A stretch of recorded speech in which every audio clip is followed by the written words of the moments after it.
Hello and welcome to the Elder Scrolls Arena Guide. Now before we begin, I would like to say that this did take a lot longer to prepare than I had expected. This is mainly due to the circumstances outside of my own control.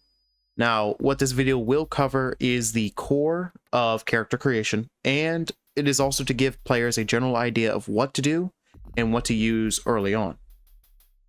As per this disclaimer, I am not going to delve into everything pertaining to building. The goal of this video is to help new players build their characters in their own manner. I will include some stuff about the armor, weaponry, and magical items, mainly as a means to assist in the early run.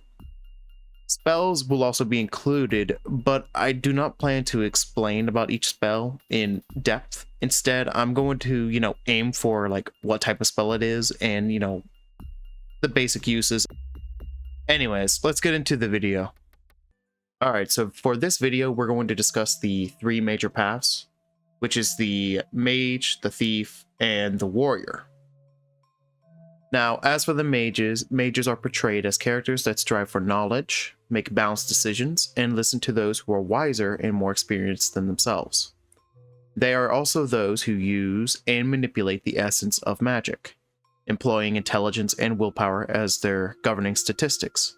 Still, it does need endurance to take a few hits. Now, when it comes to thieves are individuals that are seen as innovative, seemingly always thinking of new ideas and inventions. However, they are less ethical in their work. Due to this, they are more than likely to change sides with little notice as soon as a greater profit surfaces. Now, this path is known for its, insidious style, which is more so prioritizing on theft, pickpocketing, and obviously, picking doors. This class also focuses on agility and intelligence for the most part, although it does also have a high need for speed. The last path we need to talk about is the Warrior. Now, warriors are portrayed as honorable and brave individuals who never backed off on a promise, valiantly fighting tooth and nail without a care on who stands in their way. Now, even though this path is full of, battle-crazed fiends, they are indeed versatile to a widening degree. While they cannot cast any spells, they make up for this nerf, as I like to call it, with enchanted gear, relying on their strength and endurance alone, although they still get a good bit out of agility. Continuing further into character creation, let's talk about attributes. The 8 governing pieces that make up Arena. The first attribute we will be talking about is strength, which is used to determine how strong a character is. It affects your melee damage, your carry weight, your jump distance, and your maximum fatigue, which can also be added in with your endurance. While it does do incredible damage, it does also help with hitting an enemy, although you would still need some agility. Now, the maximum level for this attribute is capped at 100.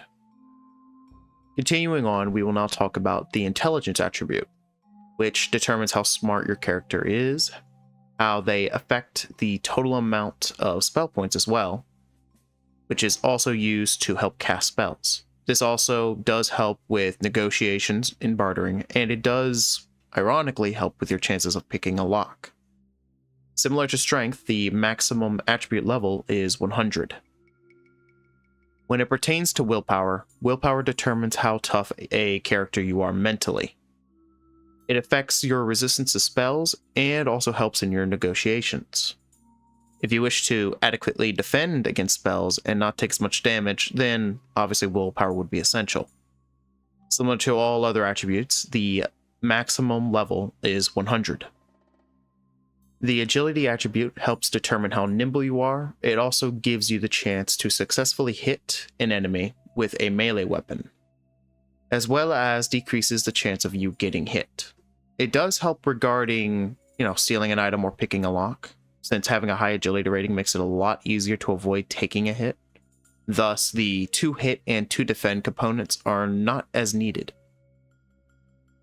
This also does affect your armor rating, causing a -1 effect on armor for every 5 points into the agility attribute. Just like all the other attributes, This one does cap at level 100. Next up is speed. Speed determines how fast your character is, so to say. It affects the movement rate in and out of combat. It also does affect the fire rate of missile-based weapons such as bows, making archers and, bow users seemingly have a higher speed attribute. This attribute does cap at 100. As for the endurance attribute determines how healthy a character is. It affects your health points, which is your HP, your healing rate, and your resistance to poisons and or diseases. If strength is included, it also affects the amount of fatigue you can handle. The personality attribute essentially governs how charming and socially acceptable your character is. It does affect your ability to barter as well, especially when out on your travels. Having a high personality rating can earn you, the greatest profit as well. Lastly is the luck attribute. Luck determines how fate will affect you. It helps with attacking, defending, thievery, bartering, accumulating gold in dungeons, and, basically everything else. It is an important attribute, but is not an essential one. It can be considered the, as I like to put it, icing on the cake, when paired with other attributes, of course. Its modifiers are not visible and are more subtle compared to the other attributes. The next thing we'll be talking about is, character classes, which will be determined by the order of Thief, Warrior, Mage. This here is just an example of how, each class will be, displayed towards, the screen. For example, the advantages, we'll talk about the positive characteristics that they have that set them apart from the, rest, or maybe there will be a little bit of recurring themes you'll notice. As for disadvantages, it will show you the negative characteristics that they possess. Now, as for the ranks bit, the ranks are displayed to help others know the select class's level up difficulty. Experience points are very much determined from letter grade, which is A, having the least amount of experience needed to level up, as to E, which requires the most amount of experience to level up. Furthermore, there is other information that can be provided in this segment, but honestly, the need to know about saving throws is not as important, which obviously means not of significance at this time, as you would expect. All information provided should be more than enough to help with character creation and surviving in the game. When it pertains to the Thief class, thieves are considered to be quick, agile, and cunning. This class focuses on agility and speed in the art of thievery for a living, making them quite something when used in combat, since they can surprise the enemy, scout areas, or even attempt to land critical strikes, which I'm going to call as crits. Enemies to the thieves tend to have an increased chance of carrying more gold on them. Now, as for the advantages of this class, they are considered to have the fastest experience gain of any class in Elder Scrolls Arena, as per the rank A. They have the second best chance to pickpocket or lockpick and achieve success. They have the second highest chance of landing critical strikes, or just crits. And they have the third best weapon among the Thief class. The only disadvantage would be that they can only use leather armor. Next up is the Acrobat, who are thieves who have honed their physical skills with agility and balance, considerably so that their movements are seen as something more so supernatural, retaining the ability to score crits, climb walls at unnatural speeds, and, leap great distances. Acrobats are considered one of the fastest classes on foot. Now, the advantages, obviously, is that they are quicker than the other, thief classes. They can leap further, and they have a higher evasion chance. In the top right, as you can tell, they are also at rank C, which means they're in a little bit of the middle when it comes to experience gain. The disadvantages that they possess are that they can only use leather armor, they have a limited weapon selection, and they cannot use shields.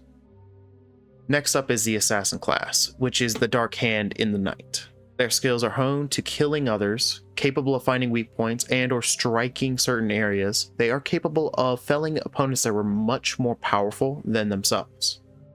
The enemies of the assassins tend to have the greatest chance of being struck by crits, which also, well, triple the damage. Now, the advantages they possess is at the first level, assassins have a 1.5 to 3 times likelihood of performing a critical hit compared to the other classes. At level 10, this goes to, well, obviously 1 to 3 attacks. Now, assassins can also use any weapon, and they're considered the deadliest class in melee combat.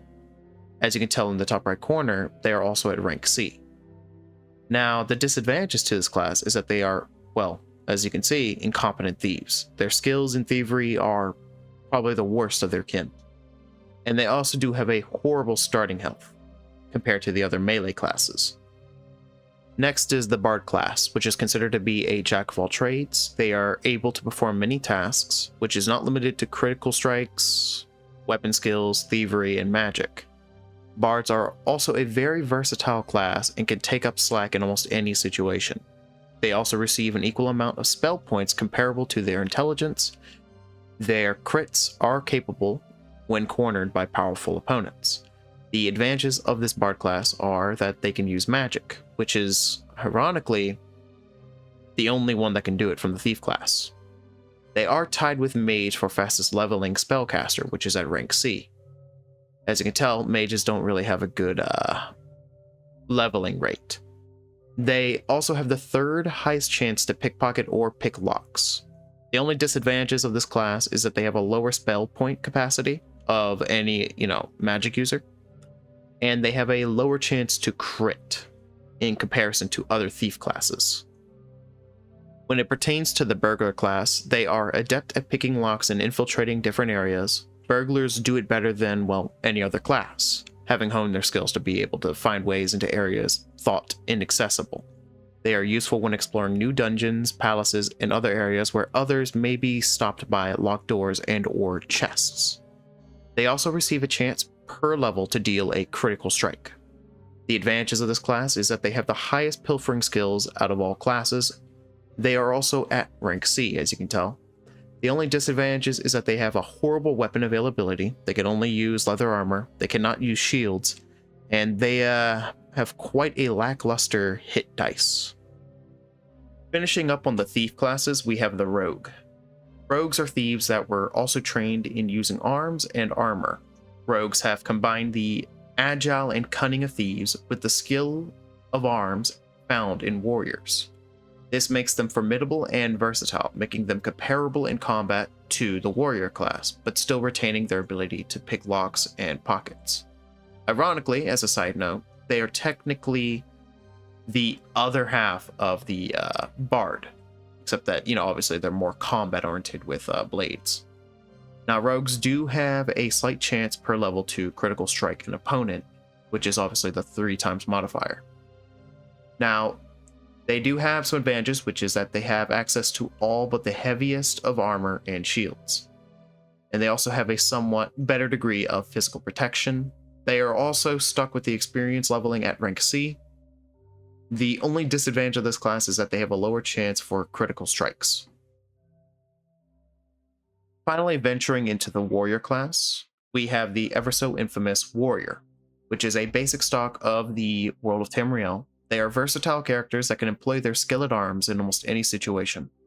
Their armor is strong enough to be enchanted. They do have the second fastest rise in experience, which is at rank B.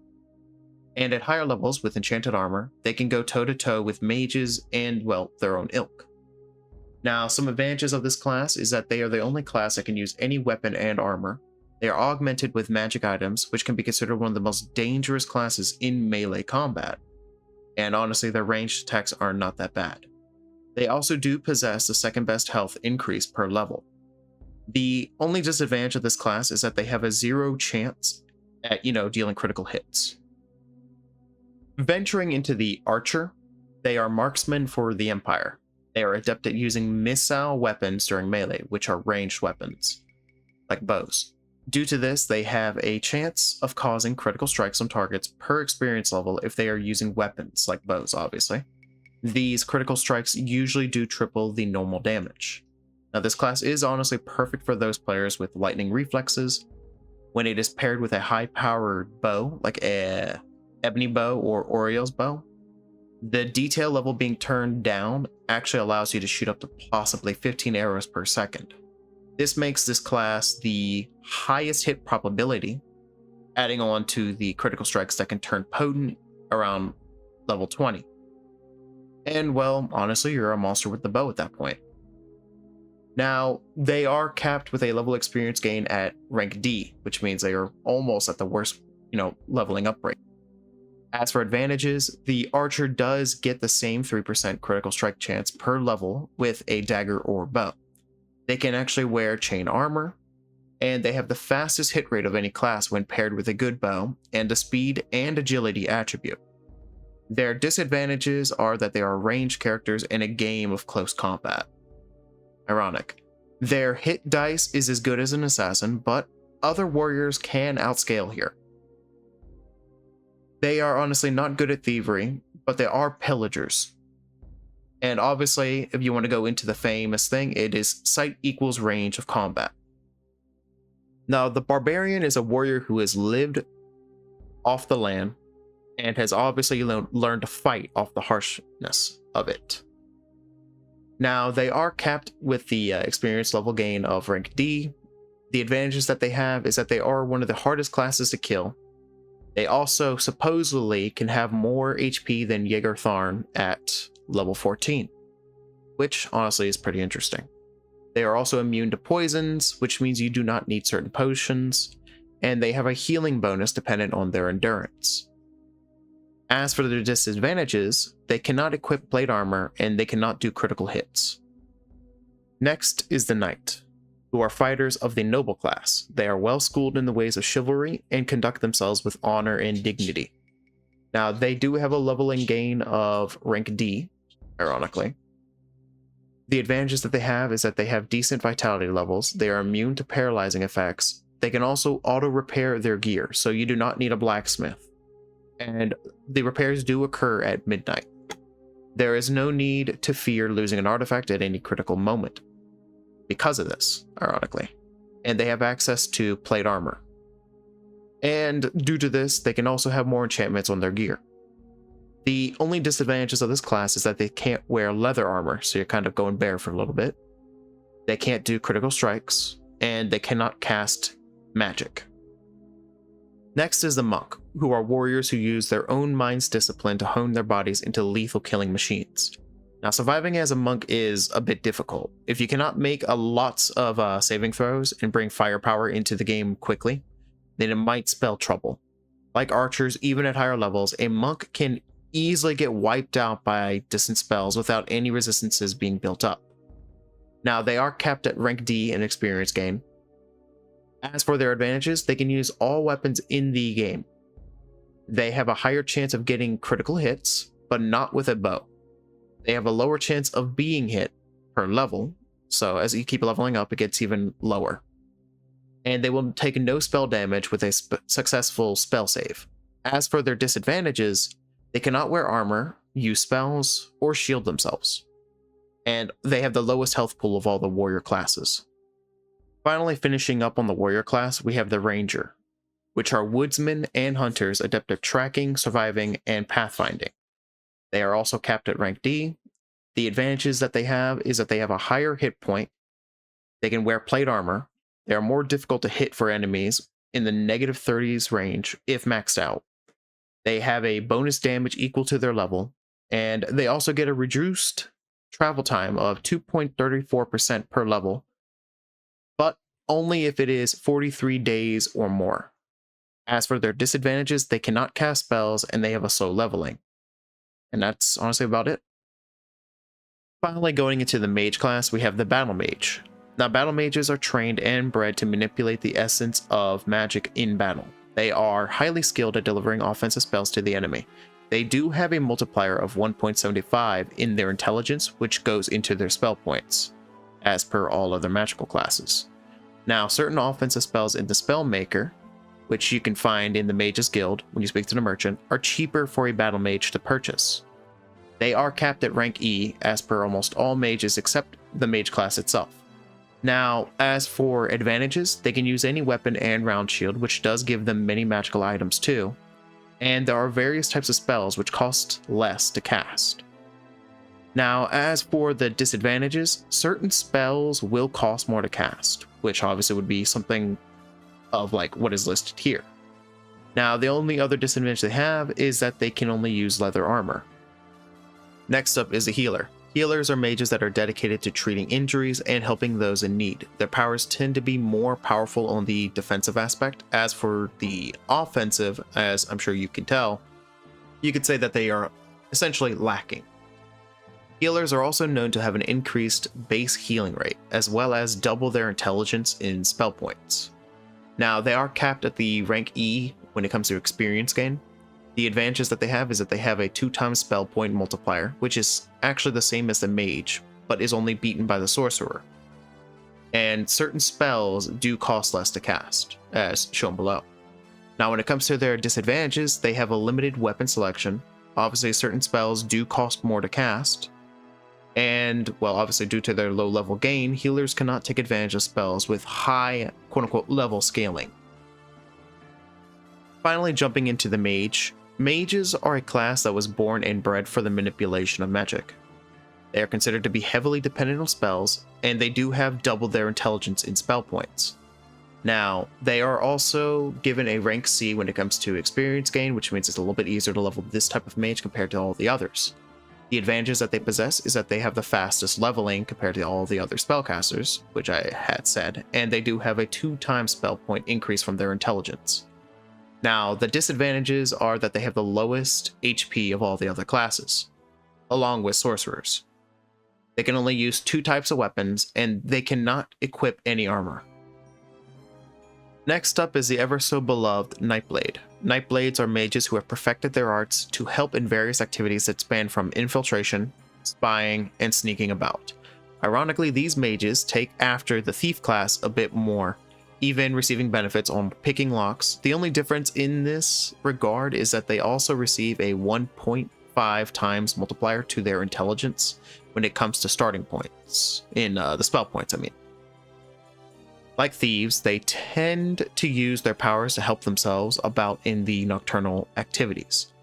Nightblades also do receive a chance per level to increase the amount of damage that their critical hits can do on a target, which I believe goes up to a 3x multiplier. Their experience threshold is that they are ranked at E. The advantages that they possess is that they can critically strike, steal items, and pick locks. They can fight with potent weaponry, ranged weapons as well, and they have 50% more spell points at their disposal than a bard. Certain spells also cost less to cast, as shown below. The only disadvantages is that they have less fighting ability. They cannot equip chainmail or any shield larger than a buckler. They have a slow leveling, and they do have less hit points. And continuous damage spell effects cost more to cast. Next up is the famed sorcerer. Sorcerers are a class that is considered a strange breed amongst the other magic users. They are born with the potential to cast spells, but with no power to generate spell points internally. Not even rusting helps here. They have the potential to become the most powerful of all the mage classes. This is mainly due to their unique way of manipulating magic. Since they cannot generate spell points, they tend to absorb them from spells that are cast at them. Now, they do have an experience gain of rank E, which means they will not level up as easily as you'd like. The advantages of this class is that they have spell absorption, so any spells that are cast at them allows them to absorb it and then give them more mana. This also does go into the fact that if they cast AoE spells at themselves, they can absorb the mana as well. They have a 3x natural spell point multiplier, and they can also use any weapon but are stuck to chainmail armor. Now, the only disadvantages of this class is that they are magical batteries. You need mana potions, or as I said earlier, to absorb spells to actually be able to use spells, ironically. They have a horrible hit dice, which obviously means like low HP, and leveling with them is atrocious. So obviously you can expect that spell scaling will also be pretty annoying since it goes by the per level notion. Finishing up on the mage class, we have the spell sword. Now, spell swords are mages who have found a method to employ spells and using armor and or weapons as well. They are something of a warrior mage, so to say, as they learn both the art of war and that of the ethereal ways of power. Due to their efforts, they also received a 1.5 times increase from their intelligence into their spell points. This makes them a little bit more versatile and obviously gives them a increase in their starting HP. Now, when it comes to their level up, they are also capped at rank E. As for advantages, they have the highest HP of the mage subclasses, and they are balanced in spellcasting and in melee. The disadvantages is that they require a wider selection of higher stats to thrive. They are also very slow to level, and they also get a 1.5 times increase to spell points, which is disadvantageous mainly due to the class. Also, to the inquisitive types, I have added in this experience leveling up threshold thing, which goes from the A, B, C, D, E, and then goes from 2 to 20, in case you're curious how much experience you need to level up your class specifically. Alright, let's get into the races of Elder Scrolls. Oh yes, I should add, there are 2 races from the continuing chronicles that are not included in this at this current time, which is the Orc and the Imperial. The first race is the Argonians, which inhabit Black Marsh. Argonians are a highly evolved race of reptilians. Due to their reptilian nature, they do not tire so easily when swimming. They also cannot drown, if you're curious. As a bonus, they are the fastest of all races when it comes to swimming. Their best attributes are their intelligence, their agility, and their speed. Now, when it comes to classes, they can actually show off well in the arcane classes, which is also considered the mage classes, or the thief classes. Next are the Bretons, which are inhabitants of High Rock. Bretons are a tall, dark-haired race. They are said to be weaned, aka accustomed to magic, as it suffuses their entire being. As a result, they also take half damage against anything magically based when it comes to attacks. But they also take none on successful saves. Now, their best attributes are their intelligence, their willpower, and their personality. Now, when it comes to classes, they are best with arcane. Now, onto the Dark Elves. They are inhabitants of Morrowind. Dark Elves are a tall, dark-skinned race with red, glowing eyes. Now, Dark Elves are innately tuned to weaving magic with weapons. As a result, they receive a bonus to hit and damage, level divided by 4, or actually, I believe it's a level per 4, so every 4 levels maybe, or damage. I'm not too sure on that one, with any melee or ranged weapon. They are also adept with blade and shield combat. Now, when it comes to their attributes, they are extremely proficient in strength, and they have good intelligence. Now, as for their classes, arcane classes can be used as well as warrior classes. Moving into the High Elves, they are considered inhabitants of Somerset. They are a tall, golden-skinned people with almond-shaped eyes. Now, High Elves are seemingly drawn to magic as a moth is to flame. High Elves are also naturally immune to paralyzing effects. Now, when it comes to their attributes, they have a little bit more of a bonus when it comes to intelligence. They also have proficiency in agility and willpower. As for their classes, I would have to say arcane classes seem to be the best one. The Khajiit are inhabitants of Elsewhere. They are a fair-skinned race. Legends say that they are descended from an intelligent feline race. This is mainly seen due to their features. Now, Khajiit seem to paint their faces to resemble their distant cousins, the predatory cats that hunt the Great Desert. Due to this, they are excellent climbers, able to scale chasm wall sides with a speed unmatched. Now, as for the best attributes you utilize on them, they have a very good proficiency in endurance due to the plus markers. They have good intelligence, and they have good agility. Now, as for their classes, I would have to say that the Thief class seems to be best for them, especially the ones that attempt thievery, and sleight of hand. Next are the Nords, who are inhabitants of Skyrim. The Nords are a tall and fair-skinned race. They live in their Arctic habitat, which has inured them to such an effect that it has caused them to be more resistant to the coldest of attacks. Due to this, Nords also take half damage from cold-based attacks. When a saving throw succeeds, they will take no damage from it. Now, as for their attributes, they seem to have good proficiency in strength, willpower, and endurance. Now, when it comes to the classes that would be considered, I would have to say that the warrior is probably their best one, but they can also be used with barbarians, knights, and obviously, as warriors are said there.